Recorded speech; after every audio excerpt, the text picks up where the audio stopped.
A woman put poison in the champagne. The waiter, unaware of this, served the champagne to Eddie. Eddie picked up the champagne, took a sip, and immediately noticed that Jack, sitting across from him, was staring at him with a look that seemed to hold some expectation. Eddie instantly realized Jack might have poisoned his drink. He left the gambling table on the pretext of going to the bathroom. Eddie grabbed a cup and a bottle of seasoning, then walked into the bathroom. He poured the seasoning into the cup, drank it all in one go, trying to induce vomiting this way to expel the poison, but it had no effect. Eddie immediately walked out of the casino, got back into his car, and took out first aid equipment from the toolbox in the passenger seat. He connected the detection device and pricked a needle into his wrist. The intelligence department received Eddie's test report simultaneously and found that the toxin had invaded his internal organs. Under the remote guidance of medical experts, Eddie tore open his coat, took out a miniature defibrillator, and stuck the pads on his chest. This was to prevent sudden cardiac arrest. Then, he took out an antidote and stabbed it into his carotid artery. But the antidote needed time to take effect. Eddie immediately activated the cardiac defibrillator, but the device showed no response. It turned out that the connecting wire was broken. He was just about to reconnect it when his vision went black, and he fainted to the ground. Fortunately, Anna arrived in time. She quickly repaired the cardiac defibrillator, pressed the button,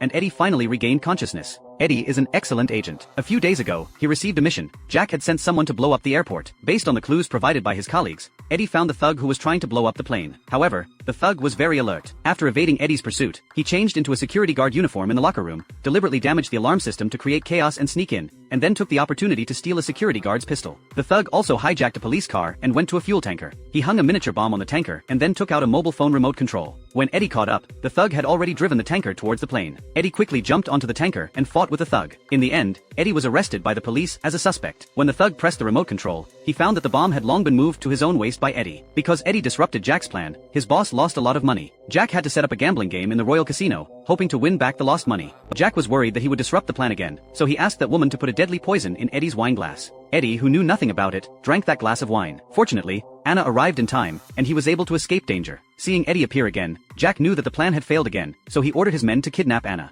Eddie knew it was a trap, but Anna was his partner, so he immediately drove to chase them. Eddie didn't expect Jack's real plan. The other party actually left Anna in the middle of the road. Although Eddie turned the steering wheel in time to avoid Anna, the car lost control because of this. Eddie fell into a coma in the crash and was caught by Jack when he woke up. Jack hated this man who had repeatedly disrupted his plans deeply. When he was about to get rid of Eddie, a man suddenly burst in. He was a killer sent by Jack's boss. Jack immediately understood. Because he had lost all his boss's money, the boss wanted to kill him to silence him. Jack was just about to explain, but the killer had already pulled the trigger. Eddie was thus rescued.